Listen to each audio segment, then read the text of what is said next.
हवामान खात्याकडून राज्यात येलो अलर्ट जारी करण्यात आलेला आहे आणि पश्चिम महाराष्ट्रातील पुणे जिल्ह्यात वादळी पाऊस आणि गारपीट होण्याची तसंच सातारा, सांगली आणि सोलापूर जिल्ह्यात वादळी वाऱ्यासह जोरदार वाऱ्याची शक्यता असल्याने ऑरेंज अलर्ट देण्यात आला आहे।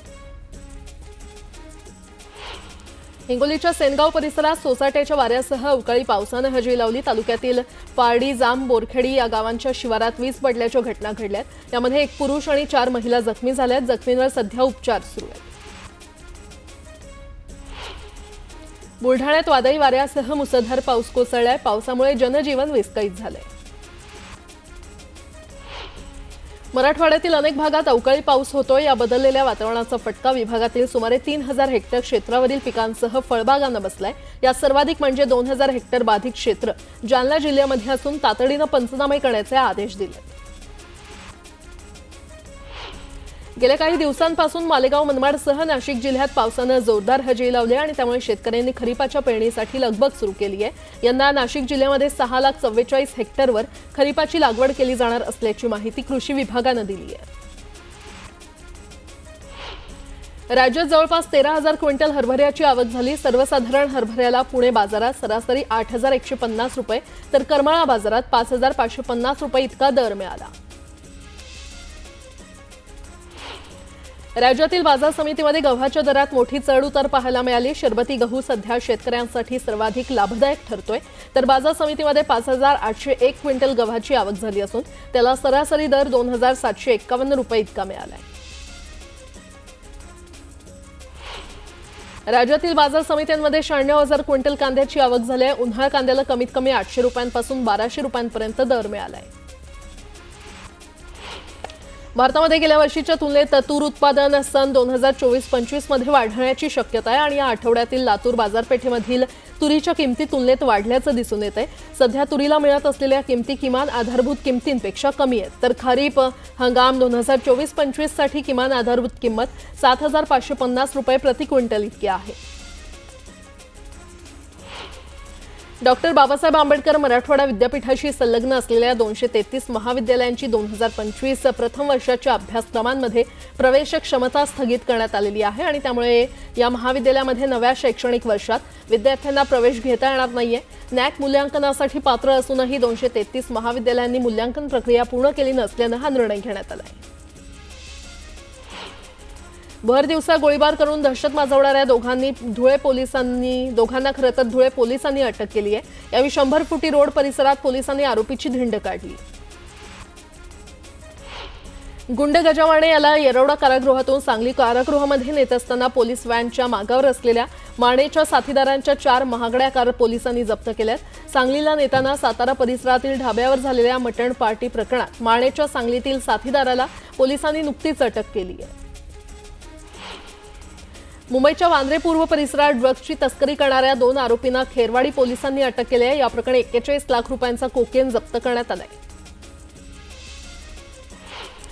मुंबईकरांच्या चिंतेत भर पडली आहे। शहराला पाणी पुरवठा करणाऱ्या 7 तलावांची पातळी साठवण क्षमतेच्या 18% घसरली आहे। मुंबईकरांना पुढील 60 दिवस पाणी पुरवठा करता येईल इतकाच पाणी साठा शिल्लक आहे। मुंबईतील कचरा संकलन करून वाहून नेण्याकरता कंत्राटदारांकडून वाहनं आणि सेवा घेण्याच्या निर्णयावर मुंबई महापालिका प्रशासन ठाम आहे आणि या कामासाठी मुंबई महापालिकेने निविदा मागवलेल्या आहेत। 7 वर्षांसाठी ही सेवा घेतली जाणार असून त्यासाठी 4,165 कोटींचा खर्च अपेक्षित आहे। मात्र कामगार संघटनांकडून या कंत्राटाला विरोध होण्याची शक्यता आहे। एसटी बस किती वेगाने चालवायची याचे नियम प्रादेशिक परिवहन विभागाने घालून दिलेत, मात्र तरीही काही चालक नियम तोडून प्रसंग पाहून वेगमर्यादा सोडून बस दामटवत असल्याचं स्पष्ट झालंय। अशा चालकांकडून मागील काही वर्षात आरटीओने 6 कोटी रुपयांपेक्षा अधिक दंड वसूल केल्याची माहिती आहे। राज्यातील जवळपास 28 लाखांहून अधिक नागरिक उच्च रक्तदाबाने ग्रस्त आहेत। जीवनशैलीतील बदलांमुळे तरुणांमध्ये देखील उच्च रक्तदाबाची समस्या सामान्य झालेली आहे। तपासणी चाचणीमध्ये 2 वर्षात 28,97,940 लोक उच्च रक्तदाबाने ग्रस्त आढळले। भायखळ्यातील राणीच्या बागेत येणाऱ्या पर्यटकांची संख्या काहीशी रोडावली असल्याचं आकडेवारीवरून पुढे आलंय। गेल्या 3 वर्षात नवीन प्राणी आणण्यात अपयश आल्यामुळे ही संख्या रोडावत असल्याची शक्यता वर्तवली जाते। सिंह आणि झेब्रा आणण्याचे प्रयत्न कमी पडल्यामुळे आणि विदेशी प्राणी आणण्याकरता नियमावली आड येत असल्यामुळे नवीन प्राणी येऊ शकलेले नाहीयेत। पवई तलावामध्ये दिवसेंदिवस वाढत चाललेल्या जलपर्णीमुळे निर्माण झालेल्या पर्यावरणीय संकटावर मात करण्यासाठी आता स्थानिक रहिवासी आणि पर्यावरण प्रेमी सरसावलेले आहेत। तलावाची स्वच्छता आणि जलपर्णी मुक्त करण्यासाठी त्यांनी विशेष मोहीम हाती घेतली आहे। दरम्यान या प्रकरणी सरकारचं लक्ष वेधण्यासाठी मुख्यमंत्र्यांनाही ईमेलद्वारे तक्रार केली आहे। ओटीएस अंतर्गत शेतकऱ्यांनी कर्जफेड करूनही ज्या बँकांनी त्यांना पीक कर्ज दिलं नाही त्या बँकांविरोधात कायदेशीर कारवाई केली जाणार आहे। महसूल मंत्री चंद्रशेखर बावनकुळे यांनी नागपूरच्या नियोजन भवनमध्ये झालेल्या बैठकीत कारवाईचे निर्देश दिले। रिझर्व्ह बँक ऑफ इंडिया लवकरच 20 रुपयांची नवी नोट जारी करणार आहे। दरम्यान जुन्या नोटा बंद केल्या जाणार नाहीत अशी माहिती रिझर्व्ह बँकेनं दिली आहे। विधानसभा आणि लोकसभा निवडणुका वेगवेगळ्या होतात। या निवडणुकांमध्ये आर्थिक व्यवहार ठप्प होतात आणि देशाच्या 1.6% जीडीपीला त्याचा फटका बसतो। देशातील सर्व निवडणुका एकाच वेळी झाल्या तर जीडीपी 4.5 लाख कोटी रुपयांनी वाढेल असा दावा एक देश एक निवडणूक संदर्भात नेमलेल्या संसदेच्या संयुक्त समितीच्या अध्यक्षांनी शनिवारी केला। पाकिस्तानने रावळपिंडीसह हवाई दलाच्या अनेक तळांच्या दुरुस्तीसाठी निविदा काढलेल्या आहेत आणि त्यामुळे भारताच्या हल्ल्यांमध्ये पाकिस्तानी तळांच्या झालेल्या नुकसानीची एक प्रकारे कबुलीच मिळाली आहे। कल्लार कहर, रिसालपूरसह अन्य काही महत्त्वाच्या तळांच्या दुरुस्तीसाठी निविदा काढण्यात आल्या। शिवसेना पक्षाची 2 शकले झाल्यापासून एक करत सुमारे 50% माजी नगरसेवकांनी उद्धव ठाकरे यांची साथ सोडून उपमुख्यमंत्री एकनाथ शिंदे यांच्या पक्षात प्रवेश केलाय। महापालिकेची निवडणूक लवकरच होण्याची शक्यता असल्यामुळे माजी नगरसेवकांमध्ये अस्वस्थता वाढत चालली आहे आणि दुसरीकडे ठाकरेंनी उरलेल्या माजी नगरसेवकांची एकही बैठक गेल्या वर्षभरात बोलावली नसल्यामुळे ते देखील नाराज आहेत। यंदा मोसमी पाऊस वेळेआधी दाखल होण्याची शक्यता आहे आणि त्यामुळे हवामान खात्यानं दिलेल्या सल्ल्यानुसार शेतकऱ्यांनी सज्ज राहावं। ज्याचं नुकसान झालंय त्यांच्या पाठीशी सरकार खंबीरपणे उभं राहील असं कृषी मंत्री माणिकराव कोकाटे यांनी स्पष्ट केलंय। सिंधुदुर्गात सलग दुसऱ्या दिवशी अवकाळी हजेरी लावली। देवगड, कणकवली आणि वैभववाडी या भागात झालेल्या पावसानं आंबा आणि काजूचं नुकसान होण्याची शक्यता आहे। नंदुरबारमध्ये अवकाळी पावसामुळे अनेक घरांची पडझड झाली आहे। शहरातील बंधारहट्टी, चिचपाटा, भिलाटी, जळका बाजार, आंबेडकर चौक आणि मच्छी बाजार परिसरात अवकाळीमुळे मोठं नुकसान झालंय। दरम्यान आमदार डॉक्टर विजयकुमार गावित यांनी माळीवाडा परिसरातील नुकसानीचा आढावा घेतला। जळगाव जिल्ह्यातील 709 गावातील 16,548 शेतकऱ्यांना अवकाळी पावसाचा फटका बसलाय। दरम्यान 10,267 हेक्टर क्षेत्रावरील पिकांचं नुकसान झाल्याचा अहवाल समोर आलाय। यात सर्वाधिक फटका केळीला बसलाय। बीड तालुक्यातील कुटेवाडी शिवारात झालेल्या पावसानं 25 एकर क्षेत्रावरील कांद्याचं मोठं नुकसान झालंय। मागील 4 दिवसांपासून सतत अवकाळी पावसाची हजेरी आहे आणि याचा परिणाम काढणीला आलेल्या पिकांवर पाहायला मिळतोय। भडगाव तालुक्यातील गुढे इथे अचानक सुरू झालेल्या पावसामुळे शेतकऱ्यांचं मोठं नुकसान झालंय। लिंबू, केळी, कांदा, ज्वारी, बाजरी आणि मका तसंच भाजीपाल्यांचं अवकाळी पावसामुळे नुकसान झालंय। सोलापुरातील सिद्धेश्वर तलावातील मासे आणि कासवांचा अचानक मृत्यू होत असल्याचं समोर आलंय आणि त्यामुळे जलतज्ञ राजेंद्र सिंह राणा यांच्याकडून सिद्धेश्वर तलावाची पाहणी करण्यात आली। जळगावच्या चोपडा तालुक्यात कापूस लागवड सुरू आहे। मात्र अवकाळी पावसामुळे कापूस लागवड करताना अडचणी येत आहे। त्यामुळे 15 मे पासून बियाणं कापूस विक्रीला सुरुवात किंवा परवानगी देण्यात आली आहे।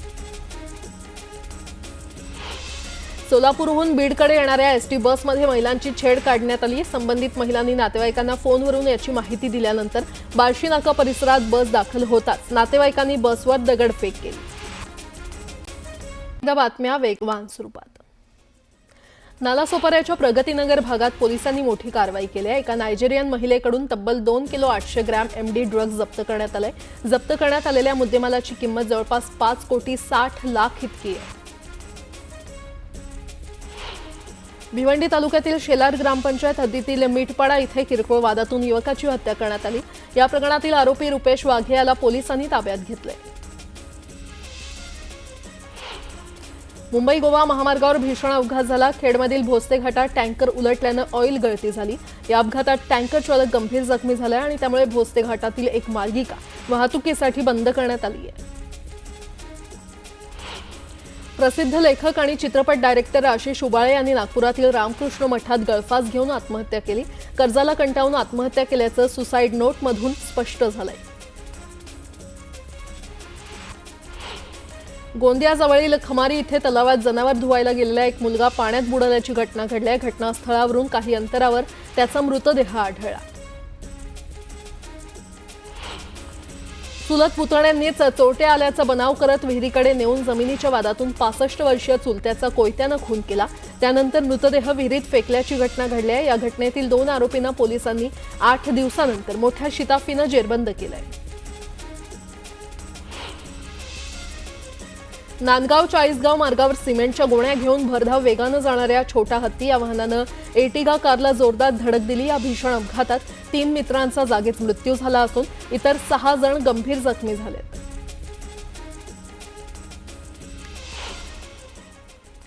एक सविस्तर बातमी। भारतानं ऑपरेशन सिंदूर अंतर्गत पाकिस्तानला चोख प्रत्युत्तर दिलंय।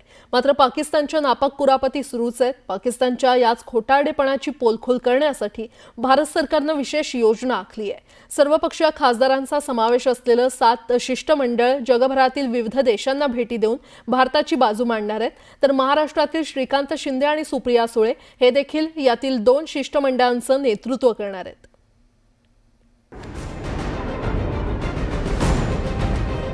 भारतीय लष्करानं पाकिस्तानला चांगलीच अद्दल घडवली। ऑपरेशन सिंदूरनंतर पाकिस्तानला दिवसातारे दाखवले। अण्वस्त्र हल्ल्याची धमकी देणाऱ्या पाकिस्तानला 2च दिवसात भारताच्या हल्ल्यामुळे कापरं भरलं। भारताच्या हवाई हल्ल्यात पाकिस्तानातले दहशतवादी तळ उद्ध्वस्त झाले। भारतावरती ड्रोन आणि मिसाईल हल्ला करणाऱ्या पाकिस्तानला मग भारतीय हवाई दलानं जोरदार तडाखा दिला। पाकिस्तानमधले प्रमुख 9 एअरबेसेस हवाई हल्ल्यात उद्ध्वस्त केले गेले। ब्रह्मोसच्या माऱ्यात पाकिस्तानच्या हवाई दलाचं प्रचंड नुकसान झालं। पहलगामच्या हल्ल्याचा बदला घेण्यासाठी भारतानं पाकिस्तानला धडा शिकवला। सध्या दोनही देशात शस्त्रसंधी झालेली असली तरी भारतानं पाकिस्तानचा खरा चेहरा जगासमोर उघड करण्यासाठी कंबर कसली आहे। केंद्र सरकार जगभरात सर्वपक्षीय शिष्टमंडळ पाठवणार आहे आणि या शिष्टमंडळाच्या माध्यमातून जगासमोर भारताची बाजू मांडली जाईल। विशेष म्हणजे केंद्राच्या 7 शिष्टमंडळांपैकी 2 शिष्टमंडळांचं नेतृत्व महाराष्ट्रातल्या खासदारांकडे असेल। भारतच नाही, आज हे टेररिझम जे आहे हे US पर्यंत बाकी सगळ्या देशांमध्ये पण गेलेलं आहे, जे इथून सुरुवात झालेली आहे। तर हे सगळं सांगण्याचं एक संधी जी आहे, एक जबाबदारी जी आहे, ही भारताने जी आहे, आमचे प्रधानमंत्री नरेंद्र मोदीजींनी जी आहे ती माझ्यावरती सोपवलेली आहे। माझ्यासारख्या अनेक 7 अजून डेलिगेशन जाणार, 7 अजून लीडर्स वेगवेगळ्या पार्टीच्या पक्षाचे लोक जाणार आहेत। एक मोठी जबाबदारी आहे, ती जबाबदारी पूर्ण निष्ठेने जे आहे ते पार पाडण्याचा प्रयत्न माझा असेल। राष्ट्रवादीच्या खासदार सुप्रिया सुळेंच्या नेतृत्वात एक शिष्टमंडळ दक्षिण आफ्रिका आणि इजिप्तमध्ये जात ऑपरेशन सिंदूर बाबत भारताची बाजू मांडली।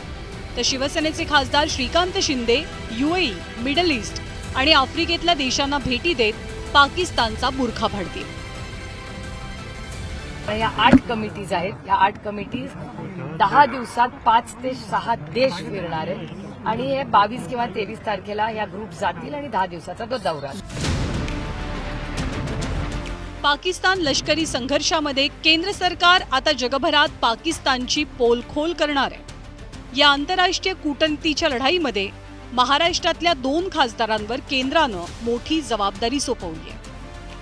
माझ्यासाठी ती खूप मोठी गोष्ट आहे, माझ्या आयुष्यातला खूप मोठा क्षण आहे की भारताचं नेतृत्व करण्याची एक जबाबदारी एवढ्या कमी वयामध्ये माझ्यावरती आलेली आहे आणि ती मला नरेंद्र मोदीजींनी दिली। मी त्यांचं खूप खूप धन्यवाद व्यक्त करतो आणि अशा या जबाबदारीतून आपल्या देशाचं पॉइंट ऑफ व्ह्यू काय, आपल्या देशाचं टेररिझमच्या अगेन्स्ट मधलं स्टँड काय आहे, 0 टॉलरन्स अगेन्स्ट टेररिझम हा जो स्टँड आहे हा बाकी देशांच्या पुढे जाऊन मांडण्याचा एक